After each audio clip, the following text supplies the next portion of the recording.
بسم اللہ الرحمن الرحیم۔ قسط نمبر 960، داعی کی مصروفیت اور فکر دعوت، دعوتی کام اور اس کا اسلوب۔ الحمدللہ الحمدللہ وحدہ والصلاة والسلام علی من لا نبی بعدہ، اما بعد۔ داعی کی مصروفیت، دعوت و تبلیغ میں لگا ہوا ساتھی اپنے مشن کی تکمیل کے لیے آٹھوں پہر لگا ہوا ہوتا ہے۔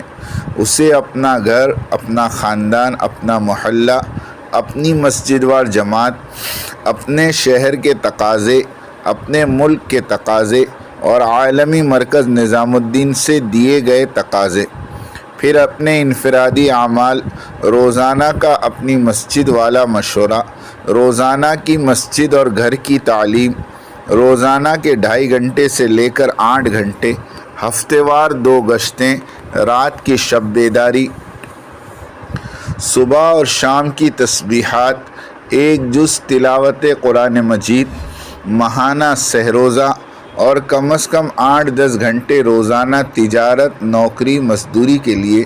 اب اس بیچارے کے پاس اور وقت ہی کہاں کہ وہ دوسری کتابوں کا مطالعہ کرے، اسے تو نیند بھی مشکل سے ملتی ہے۔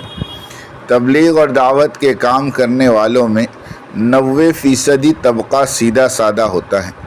چند سال پہلے کی بات ہے، حضرت مفتی سعید صاحب اللہ ان کی مغفرت فرمائیں لندن تشریف لائے تھے اور شب جمعہ میں لندن مرکز تشریف لائے۔ ساتھیوں نے حضرت مفتی صاحب سے درخواست کی کہ آج کا بیان فرما لیں تاکہ مجمع محفوظ ہو۔ مفتی صاحب ممبر پر تشریف فرما ہوئے اور میں حضرت کے قدموں کے پاس ہی قریب بیٹھا تھا، اس لیے کہ تشکیل میرے ذمے تھی۔ مفتی صاحب نے جھک کر کچھ فرمانا چاہا تو میں اپنا کان نزدیک لے گیا۔ مفتی صاحب نے فرمایا، بیان سے قبل آپ لوگوں کے پاس قرأت کلام پاک کا رواج نہیں ہے۔ تو میں نے عرض کیا کہ مفتی صاحب یہ تو 10 صورتوں والا مجمع ہے، قاری کہاں سے لاؤں؟ تو مفتی صاحب ہنس پڑے اور بڑی دیر تک ہنسے، اور جب کھانے پر بیٹھے تو مفتی صاحب نے مجھے اپنے پاس بلایا اور فرمایا، جو تم نے ممبر کے پاس کہا تھا پھر سے کہو۔ میں نے پھر سے دہرایا۔ مفتی صاحب بہت محظوظ ہوئے۔ اب اس دعوت والے مجمع سے توقع رکھنا کہ یہ بڑے حضرات کی کتابیں پڑھے اور سمجھے، یہ کیسے ممکن ہے؟ ان سیدھے سادے بندوں کا عقیدہ اور نماز اور زندگی درست ہو جائے تو یہی بڑے کمال کی بات متصور ہوگی۔ البتہ ایک بات قابل رشک ہے کہ یہ گنوار طبقہ بغیر علم اور معرفت کے 100% دعوت قرآن اور حدیث کی روشنی میں دیتا ہے۔ الحمدللہ ہمیں سنی سنائی باتیں ہانکنے سے سخت وحشت ہوتی ہیں۔ ہم وہی کہتے ہیں جو بات مستند ہو۔ ایک دفعہ کا واقعہ ہے کہ ایک ساتھی جو بالکل عامی آدمی تھا، سب اسے جانتے ہیں، لندن مرکز میں دعوتی بیان کرنے کھڑا ہوا۔ مرکز رائیونڈ کے بزرگ حاجی مسیح الزماں صاحب بھی اس مجمع میں تشریف فرما تھے۔ مجھے اپنے نزدیک بلا کر بٹھایا اور فرمایا، حدیث کی مہارت رکھتے ہو تو اس شخص کے بیان میں گنتی کتنی حدیثیں بیان ہوگی مجھے بیان کے آخر میں بتلانا۔ میں تسبیح پر گننے لگا۔ 40 منٹ کی گفتگو میں اس شخص نے 63 حدیثیں جس کا مفہوم یہ ہے کہتے کہتے بیان کر ڈالی، اور اسے خبر بھی نہیں کہ اس نے اتنی حدیثیں بیان کی۔ دعوتی کام کی یہ کھلی کرامت ہے کہ یہ بیچارے علم سے تو دور ہے، پڑھنا نہیں جانتے، لیکن جو کچھ جانتے ہیں اس پر چلنا بھی جانتے ہیں۔ سن 1980 میں مظفر نگر یوپی کا اجتماع تھا۔ اسٹیشن سے اجتماع گاہ تک رکشے کا سفر تھا۔ بزرگوں نے ایک رکشے میں مجھے اور شیخ الحدیث حضرت یونس صاحب رحمۃ اللہ علیہ کو بٹھا دیا۔ اب سبھی حضرات حضرت شیخ الحدیث کی مولانا یونس صاحب جونپوری کی طبعی نفاست کو جانتے ہیں۔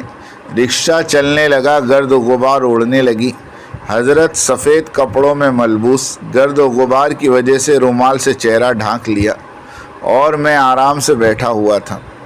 حضرت شیخ نے کہا، مولوی جی تمہیں گرد و غبار سے تکلیف نہیں ہوتی؟ میں نے عرض کیا، آپ حضرات ہی تو پڑھاتے ہیں کہ اللہ کے راستے کی خاک اور جہنم کی آگ بندے کے جسم پر جمع نہیں ہوگی۔ حضرت شیخ یونس صاحب اس حدیث کو سن کر جھوم اٹھے اور کیفیت طاری ہو گئی۔ فرمایا بھائی سچ تو یہ ہے کہ پڑھتے ہم ہیں اور چلتے تم ہو۔ اللہ تعالیٰ حضرت شیخ یونس کو جنت الفردوس عطا فرمائے کہ ساری زندگی خدمت حدیث اور دعوتی کام کی سرپرستی میں صرف کر دی۔ حضرت مفتی تقی عثمانی صاحب، مولانا زید سہارنپوری، مولانا سجاد نعمانی اور مولانا سلمان ندوی صاحبان سے یہی درخواست ہے کہ تبلیغ والے کی اس مصروف زندگی کو مد نظر رکھتے ہوئے دعائیں دے، اللہ اس کی زندگی کو دعوت کی محنت کے لیے قبول فرما لے، اور موقع ملے تو اس کے دین کو درست کرنے کی زحمت بھی فرماتے رہیے۔ اس کے لیے کوئی ایسا مختصر سا دینی نصاب مرتب فرمائیں کہ وہ بآسانی اپنے دنیاوی ضروریات اور مشغلے کو کتاب اور سنت کے تحت پورا کرنے والا بن جائے۔ بہت زمانے قبل ہمارے مدرسہ جامعہ نظامیہ حیدرآباد دکن میں عوام کے لیے ایک مختصر سا نصاب پڑھایا جاتا تھا اور اس کا امتحان بھی لیا جاتا تھا اور سند بھی دی جاتی تھی۔ اس نصاب کا نام اہل خدمات شرعیہ اردو میں نصاب تھا۔ وسطانوی درجے کا اردو پڑھانے والا بھی اس نصاب کی تعلیم میں شرکت کرتا تھا، جس کی برکت سے کثیر تعداد میں لوگوں نے اپنے اس نصاب کی تکمیل کی اور سند یافتہ ہوئے اور اپنے کسب معاش کے مشغلے کا دین سیکھ لیا۔ اس نصاب میں مؤذن، امامت، قضاءت، ملائیت یعنی جانور کو ذبح کرنے کی تعلیم اور مسائل کا کورس، اور بچوں کی ختنہ کرنے کا شرعی طریقہ، میت کی تجہیز و تکفین اور تدفین کا شرعی طریقہ وغیرہ وغیرہ۔ آپ بزرگ علماء ہیں، اس سطح کے امت مسلمہ کے لیے جدید دینی تقاضوں پر آسان مقننہ تیار فرمائیں۔ تنقید اور تنکیر کا کاروبار تو چھوٹے درجے کے علماء کا کام ہے، بڑے علماء تو اپنی صلاحیت خداداد کا ایک ایک لمحہ تعمیری کاموں پر صرف کرتے ہیں تاکہ امت مسلمہ کے اندر استعداد علوم دینیہ لازم کی حد سے متجاوز ہو کر متعدی کی شکل اختیار کر لے اور گلی کوچوں میں علوم دینیہ کی شمعیں روشن ہوں، جس طرح ہمارے اکابرین کر گئے۔ امام الکبیر محمد قاسم صاحب نانوتی، زبدۃ العلماء سید سلیمان ندوی، مناظر احسن گیلانی، مولانا شف علی تھانوی اور مجتہد علوم الدعوہ و تبلیغ الیاس کاندلوی، یہ تو چند نام ہے، ورنہ ان اکابر کی لسٹ 200 کی عدد سے بھی تجاوز کر جائے۔ یہ وہ ارواح المقدسین کا قافلہ ہے جن کی زندگی اور علمی صلاحیتوں نے ہر قدم پر امت مسلمہ کو کچھ نہ کچھ دیا اور دیتے ہی رہے، اور آج بھی انہی کے علوم اور تشریحات اور ترجیحات کی گونج ہے، چاہے وہ میدان علوم اور ریاضت ہو یا منطق و کلام اور تزکیہ اور سیاست ہو۔ لے کے اٹھے بھی تو ایک نقش جما کے اٹھے، مثل مشہور گوبر زمین سے اٹھتا ہے تو سوب بھر مٹی اپنے ساتھ لے کر اٹھتا ہے۔ اے کاش کہ ہم بھی دنیا سے اٹھیں تو ایک جم غفیر کو دینی علوم اور فکروں پر گامزن کر کے اٹھے۔ ایک متکلم فی روایت ملتی ہے جس میں فرمایا گیا کہ بانجھ مت مرو۔ صحابہ نے عرض کیا کہ مرد بھی بانجھ ہوتا ہے؟ فرمایا گیا جو شخص اپنے دینی افکار اور اوصاف کو دوسروں میں منتقل کیے بغیر مر جائے اور ان افکار اور اوصاف کو بندہ اپنے ساتھ اپنی قبر میں لے کر چلا جائے، اس سے بعد والوں کو کوئی نفع نہ ہو تو اس کے بانجھ ہونے میں کیا تردد ہے۔ علم طب اور علم حدیث ایک ساتھ چلے، اطباء اور حکماء اپنی انفرادی ذات کا سکہ چلاتے رہے اور اپنے علوم طبیعہ و تجربات کو بعد والوں میں منتقل کرنے کی تدابیر اختیار نہیں کی، نتیجتاً علم طب گم ہو گیا، نیست و نابود ہو گیا۔ محدثین کرام نے امانتاً ایک ایک حدیث کو بعد والوں تک پہنچانے کی تدابیر اختیار کی۔ ہر ایک محدث کے ہزاروں شاگرد، الحمدللہ علم حدیث باقی رہ گیا، حالانکہ فطرت انسانی اور تجربات کے موافق علم طب کو علم حدیث پر چھا جانا چاہیے تھا، اس لیے کہ علم طب کے ساتھ دنیاوی مفادات وابستہ تھے، لیکن محدثین کی حدیثیں اطباء کے طب پر فائق ہو گئی۔ علماء حدیث کا اس بات پر اجماع رہا ہے، تقریباً 8 لاکھ ایسے محدثین گزرے ہیں جن کا مشغلہ ہی علم حدیث رہا، گویا کہ وہ پیدا ہی کیے گئے تھے حفاظت حدیث کے لیے۔ امام مسلم فرماتے ہیں کہ یہ ممکن ہے کہ کوئی صحیح حدیث ساہون ضعیف احادیث کے ذخیرے میں گم ہو کر رہ گئی ہو، لیکن یہ ناممکن ہے کہ کوئی ضعیف حدیث صحیح کے ڈھیر میں مخلوط ہو کر رہ گئی ہو۔ فائدہ: دنیا جب سے بنی ہے اس وقت سے لے کر آج تک کسی فارمولے پر 8 لاکھ دماغ، وہ بھی فل ٹائم مصروف رہے ہوں، اس کی مثال نہیں ملے گی سوائے حدیث رسول کے۔ اس کے باوجود معتبر احادیث والی کتب پر شک و شبہ کرنا اور اس سے اعراض کرنا اور اس پر لب کشائی کرنا اس عامی اور جاہل شخص کا کام ہے جو اہمیت حدیث کو سرے سے جانتا ہی نہ ہو۔ امام مسلم اپنے مقدمے میں فرماتے ہیں کہ جو مقرر حدیث کے ضعیف ہونے کو جانتا ہو مگر دوران تقریر اس حدیث کے ضعف کو بیان نہ کرے تو اسے دوسری حدیث بیان کرنا جائز نہیں۔ یہ شخص حدیث رسول کو پہنچانے میں خائن ہے اور مسلمانوں کو دھوکہ دینے والا ہے، اور فرمایا کہ جس نے جان بوجھ کر صحیح حدیث پر ضعیف حدیث کو ترجیح دی تو گویا اس نے محدثین کرام کی کاوشوں پر پانی پھیر دیا۔ صحیح حدیث کا انکار کفر ہے اور اس پر عمل نہ کرنا فسق ہے۔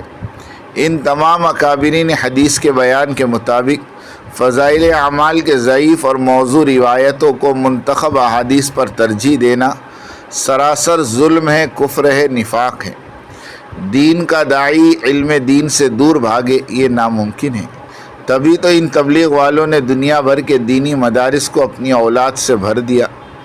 یہی نہیں بلکہ اپنی کمائی کا ایک وافر حصہ ان مدارس کے اخراجات پر لگایا، اور جس کی برکت یہ ہوئی کہ ان کی نسلوں میں علماء، مفتی اور شیخ الحدیث صاحبان پیدا ہوئے اور ہو رہے ہیں، اور اکابر علماء دنیا بھر میں جہاں جاتے ہیں یہی تبلیغ والے تو ان کے خدام ہوتے ہیں۔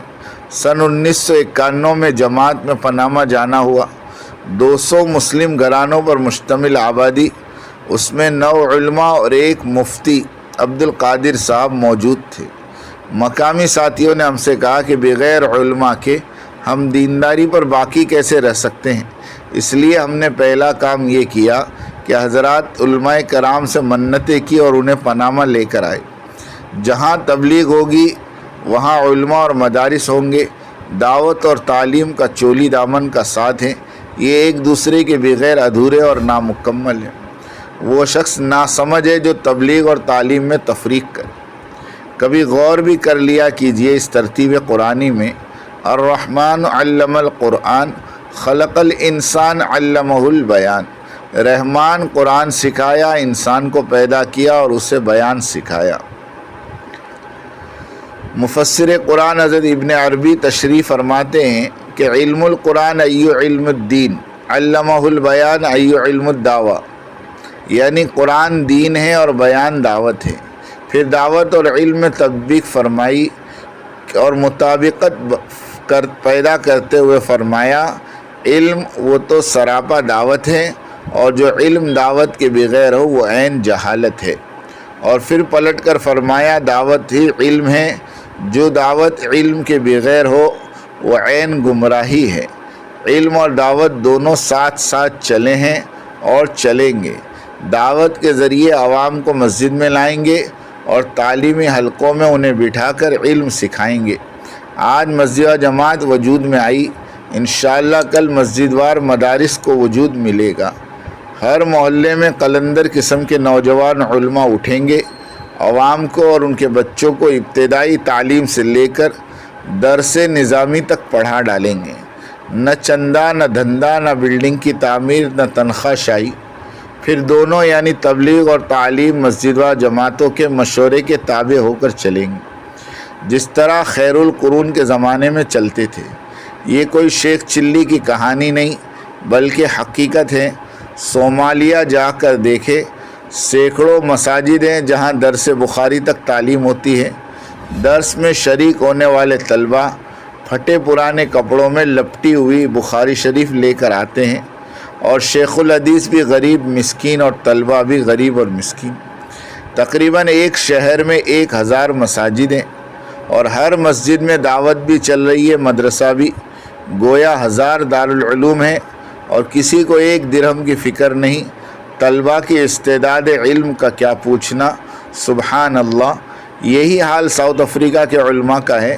مختلف ملکوں اور اضلاع میں اپنے نوجوان علماء کو بھیجتے ہیں للہ فی اللہ، 2 سال رہ کر غریب عوام کو تعلیم و تبلیغ سے آراستہ کر کے لوٹتے ہیں۔ زبان خلق کو نکار خدا سمجھو۔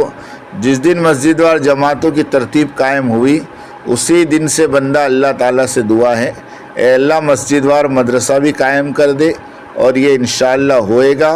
سلسلہ شروع ہو چکا۔ مولانا اشرف علی تھانوی رحمۃ اللہ علیہ سے کسی نے پوچھا کہ حضرت ایک شخص نے عالم کی سند حاصل کر لی مگر تبلیغ میں جڑنے کے لیے تیار نہیں، اس کے لیے کیا حکم ہے؟ حضرت تھانوی رحمۃ اللہ علیہ نے فرمایا اس عالم کی مثال ایسی ہے جیسے کسی نے وضو تو کر لیا مگر نماز پڑھنے کو تیار نہیں، یعنی علم بمنزل وضو کے ہے اور تبلیغ بمنزل نماز کے۔ صرف وضو کر لینا نماز نہ پڑھنا یہ درست نہیں۔ ہمارے مرحوم دائی کبیر کے پاس ہمیشہ یہ فتویٰ ان کی جیب میں ہوتا تھا۔ یہ فتویٰ غالباً کتاب اشرف الجواب میں سے ہے۔ وآخر دعوانا ان الحمد للہ رب العالمین۔